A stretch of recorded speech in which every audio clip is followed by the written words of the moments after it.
Mas beleza, entenderam então, né? Então o rover estava ali, ó, naquela quebradinha ali da cratera. Show? Show de bola. Podemos voltar para o artigo agora que nós vamos entender melhor.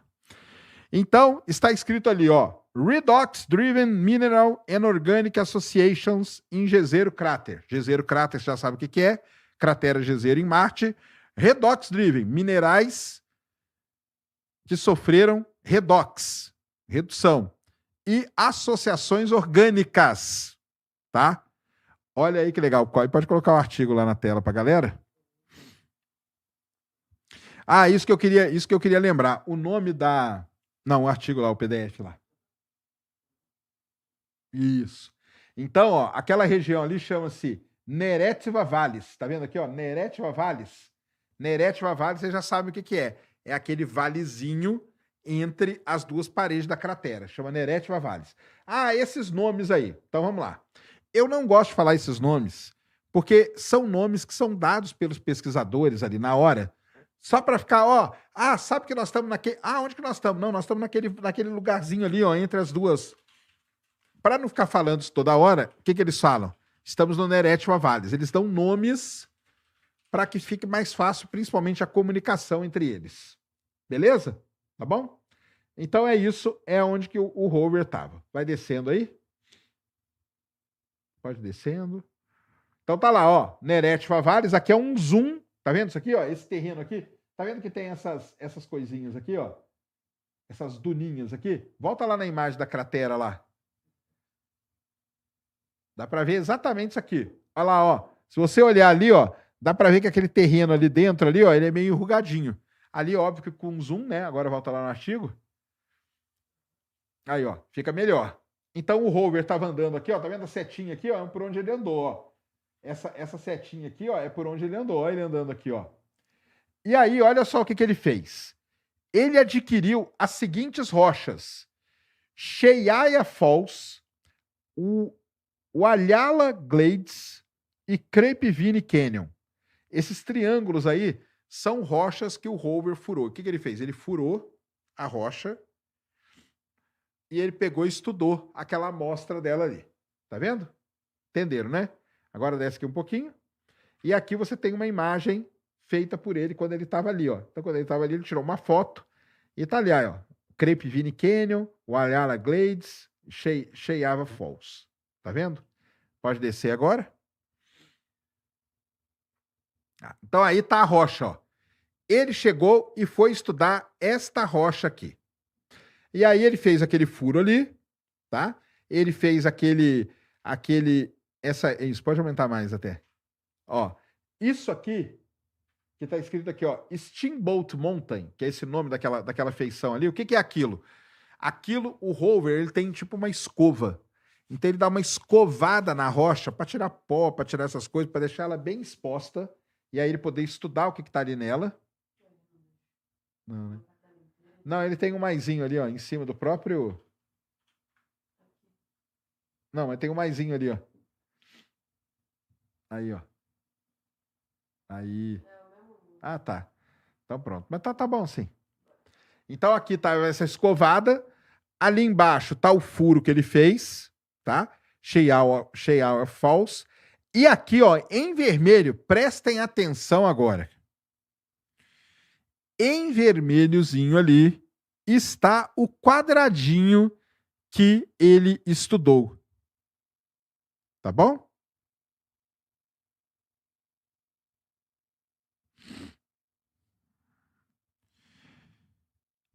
Em vermelho está o quadradinho que ele estudou.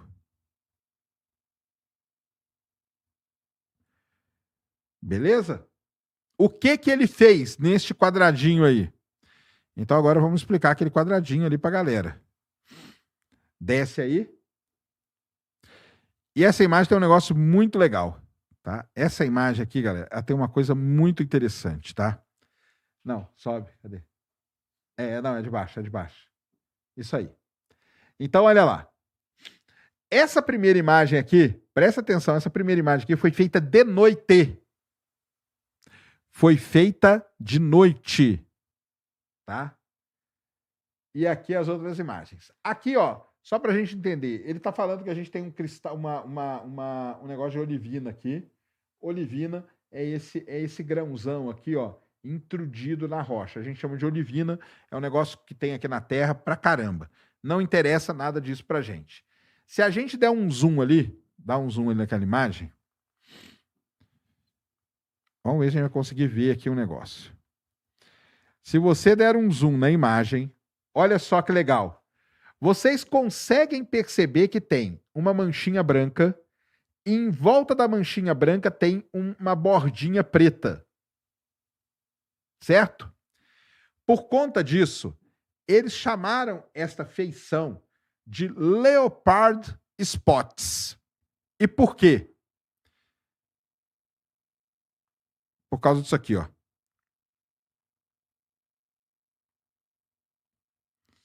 Olha como é a pele de um leopardo. Tá? Olha para aquela ali, ó, tá vendo? Clarinho com a bordinha escura, com um anelzinho escuro.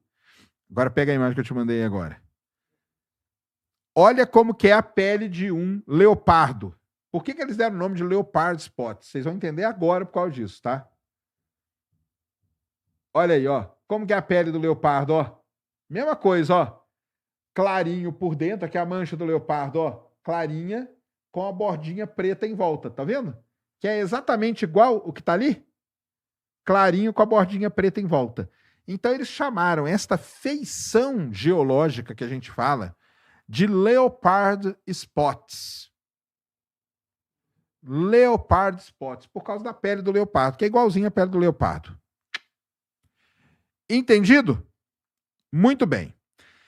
Quando o geólogo... Nada a ver. Pô, tem tudo a ver, cara. Vai, fala sério. É bem parecido. Nada a ver, é sacanagem. Sacanagem com o cientista da NASA, hein? Sacanagem com o cientista da NASA. Então, eles estudaram os Leopard Spots. Por que eles fizeram isso? Porque o geólogo é um bicho invocado, cara. E quando ele pega uma rocha, ele olha para a rocha e fala assim, caramba, cara, eu já vi isso aqui em algum lugar. É em tal lugar. Quando os cientistas viram essa imagem aqui, eles falam, caramba, esse negócio tem na Terra, cara. Pô, esse negócio tem na Terra, e digo mais, na Terra, isso está associado à presença de vida, de micro-organismos. E aí o pessoal, opa, será que nós encontramos vida então? Isso, galera, tudo que eu estou contando para vocês foi o ano passado, 2024, tá? Muito bem. O que os cientistas fizeram então? Eles passaram um ano analisando cuidadosamente essa rocha. Eles fizeram a famosa imagem com o nosso querido, como que chama lá? Sherlock. Dá um zoom out aqui. Lembra do Sherlock, né? Lembra do Sherlock, que faz aquela imagem, faz o espectro? Lembra do número que eu pedi para vocês guardarem? 1500. Olha aqui, em 1500, ele encontrou o quê? A G-band. O que é a banda G? Presença de material orgânico.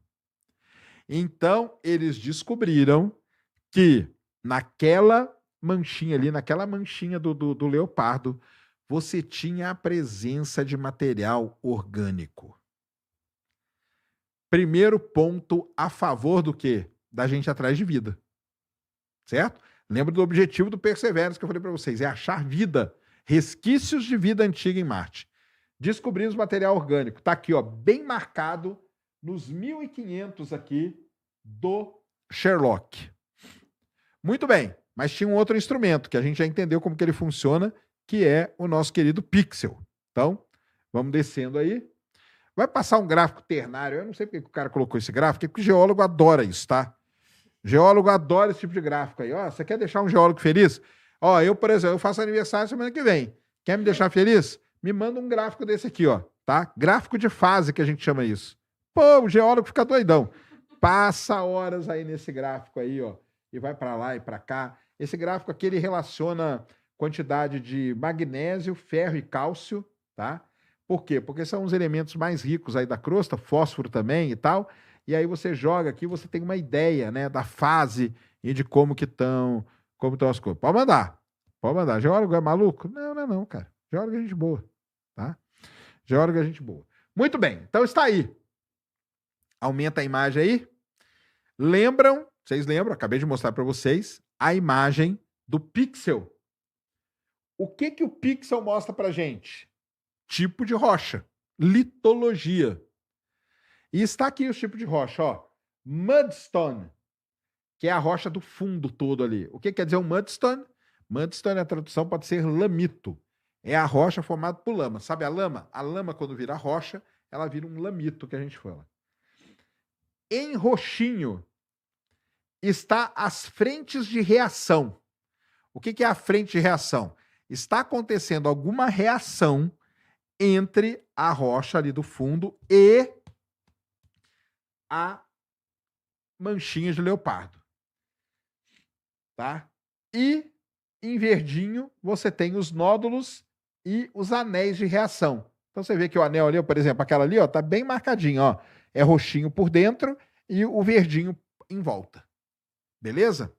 Só que esse equipamento, o nosso querido Pixel, ele tem a total capacidade de mostrar pra gente esses gráficos aqui do lado. Que a princípio parece uma doideira, mas não é. Porque você tem a reflectância aqui no infravermelho, o gráfico para cá está aumentando o conteúdo de ferro, tá bom? E aqui tem a reflectância. Está vendo que a reflectância está bem separada, os picos aqui?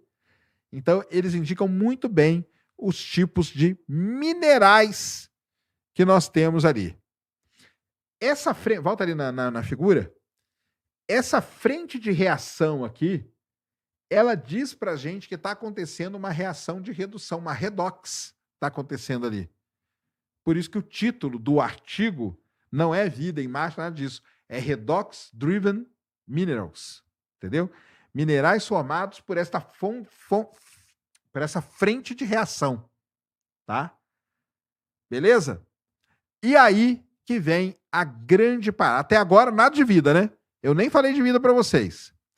Mas agora vem a grande parada. Quando eles fizeram isso, eles descobriram dois minerais.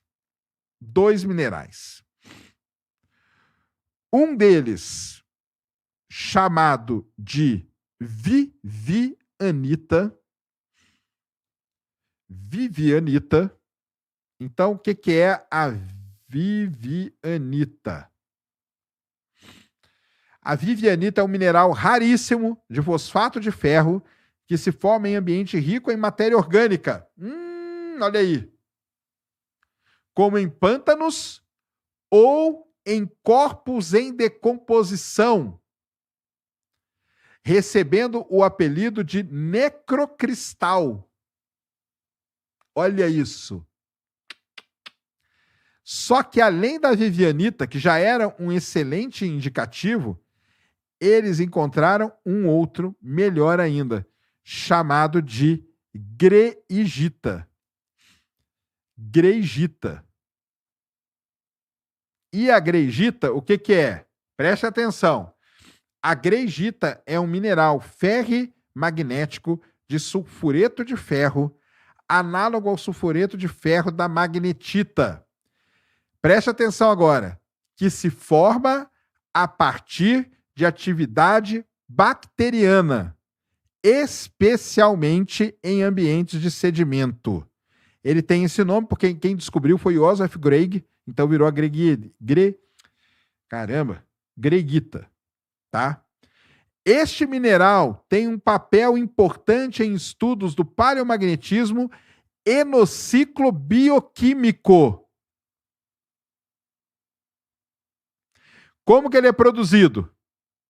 É produzido por certas bactérias, como as bactérias magnetotácitas e outras bactérias redutoras de ferro. Basicamente, a greigita... Posso falar aqui? Já tem horário? 10h30? Vou falar, não se assusta que eu vou falar agora. Basicamente, geólogos aí, tampem o ouvido agora. Todos os geólogos tampando o ouvido. Greigita é nada mais, nada menos do que o cocô da bactéria. A bactéria vai lá, come aquela rocha rica em ferro e expele, excreta, caga a greiguita. Basicamente é isso. Isso quer dizer o quê? Mas Jesus também não é para tanto, né?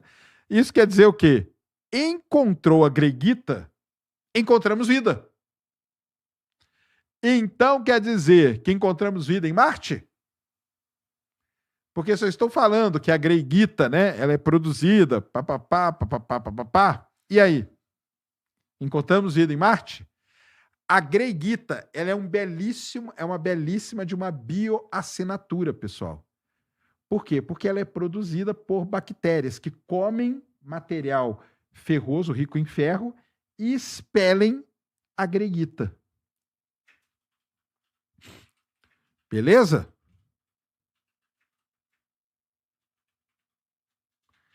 Então, fiquei tímido, sacanagem.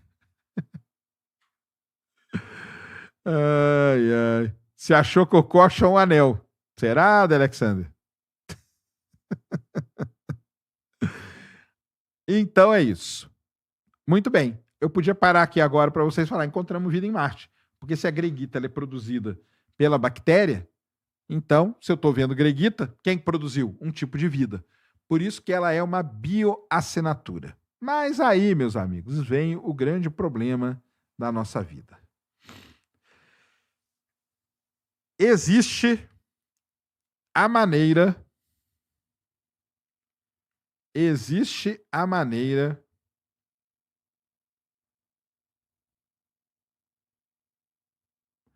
de não ser vida. Existe a maneira de não ser vida. Qual é esta maneira?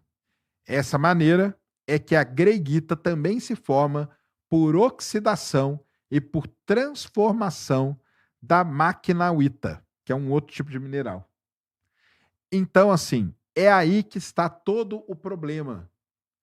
Não é greguita é um excelente bioassinatura, é um excelente marcador de vida? Sim. Só que ela só é formada pela vida? Só é? Não. Ela também é formada por outros mecanismos. Então, não tem como a gente bater o martelo. Não tem como a gente bater o martelo. Igual a fosfina, não. A fosfina é pior. A fosfina foi um erro de processamento feito pela pesquisadora. Aqui não. Aqui está tudo certo. O problema é a origem do mineral. Eu falei para vocês que a greguita pode ser formada pela bactéria, porém, ela pode também ter origem geológica a partir de oxidação e tudo mais. Então, é por isso que a gente não pode afirmar que encontramos vida em Marte. Nós encontramos um belíssimo sinal. Um belíssimo de uma bioassinatura, de um mineral que indica a presença de vida, mas também indica a presença de processos geológicos que aconteceram em Marte. Tá bom? E aí, como que a gente... Agora que vem a parte triste da parada. Como... O leopardo é só a manchinha ali.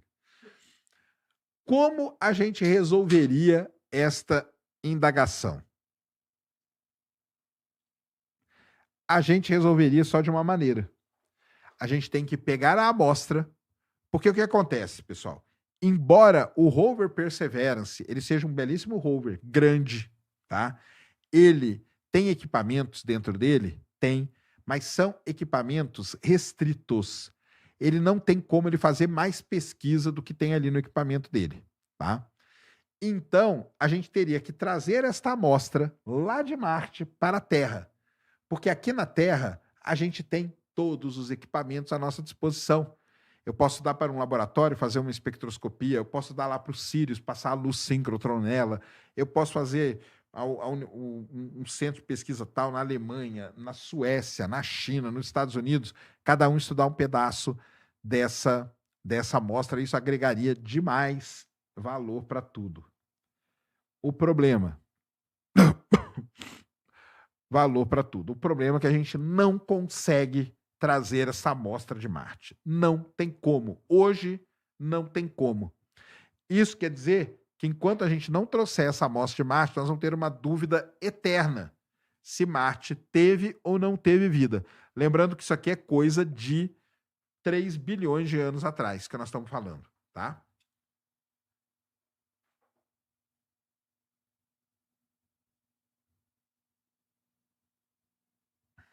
Beleza? Então, o que acontece? A NASA tinha uma missão programada para ir para Marte chamada MSR, Mars Sample Return Mission, missão de retorno de amostra de Marte, tá? A questão é que esta missão ela custaria a bagatela de 11 bilhões de dólares. E a NASA, pessoal, está sem dinheiro. Isso quer dizer que no momento que nós estamos aqui conversando, esta missão está cancelada. Ou, como eles gostam de falar, sob revisão. Sob revisão. Tá bom? Porém, lembra que eu falei que a China já pousou em Marte com sucesso? A China, hoje, tem uma missão chamada Tianwen-3, que tem como objetivo pegar amostras em Marte e trazer para a Terra. Ela deve lançar essa missão no ano de 2028. E, ponto parágrafo travessão, se a China falou que vai fazer, ela vai fazer. Não importa, ela vai dar um jeito. Beleza? E isso está incomodando demais o atual administrador da NASA, o Duff. Por quê? Porque ele é um cara que já comprou briga com a China. Ele falou que os Estados Unidos venceu a corrida espacial no passado, vai vencer essa agora.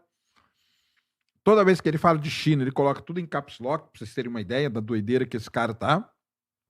Ele tá obcecado. E por conta disso, no meu achismo, eu acho que o Duff, que é o administrador da NASA, ele fez essa conferência de imprensa hoje para jogar para a galera.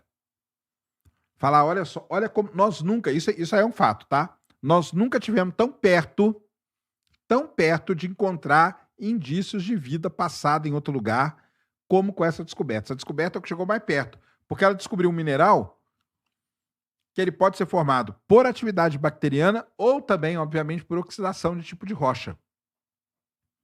Mas ele pode sim ser formado pelo processo biológico que a gente fala. Então, querendo ou não, nós chegamos muito perto disso. Então, qual que é a ideia do Duff para mim? Galera, nós chegamos muito perto. Eu vou lutar com a minha turma aqui, eu vou dar meu jeito. Mas vocês pressionem também, porque imagina se a gente tivesse em Marte hoje com o ser humano, com a capacidade que a gente tem, a gente poderia pegar a rocha, virar, olhar, levar no laboratório, medir coisas de um lado, do outro. Tal. A gente teria um laboratório muito mais moderno, muito mais bem equipado do que o que anda num roverzinho. Entendeu? E assim, eu acho que é isso. Eu acho que ele quis jogar para a plateia. Mas me digam vocês aí se foi isso ou não. Ou eu interpretei totalmente errado.